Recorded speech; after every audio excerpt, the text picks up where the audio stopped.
Bilang mga taga-Marikina. Unang-una, pinabati natin, congratulations sa ating mga Marikina shoemakers, ang ating mga magsasapatos. They proudly provided the boots and heels for Miss Universe Philippines 2026. At nakita natin kung gaano kagaganda ang mga sapatos na kanilang ginawa alang-alang sa Miss Universe Philippines. Isa itong patunay na ang gawang Marikina ay world-class. Kayang makipagsabayan, kayang ipagmalaki. Tunay na gawang Marikina, gawang kinikilala. Maraming salamat sa ating magsasapatos sa PFFI.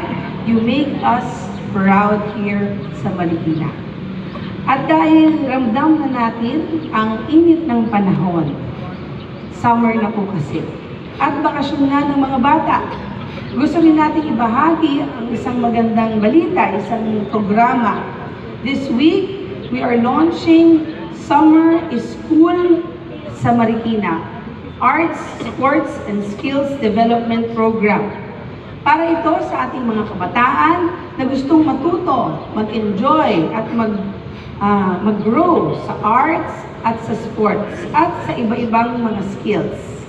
At good news, meron din tayong hinandang mga klase para sa ating mga adults.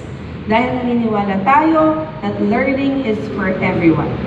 Abangan natin ang mga schedule at ang iba't ibang aktibidad para malaman natin kung paano makasali. Baka yung mga anak ninyo walang magawa sa bahay, baka cellphone lang o tablet ng tablet.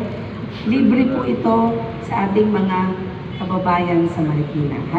Abangan nyo lang po sa PIO page ang ating posting.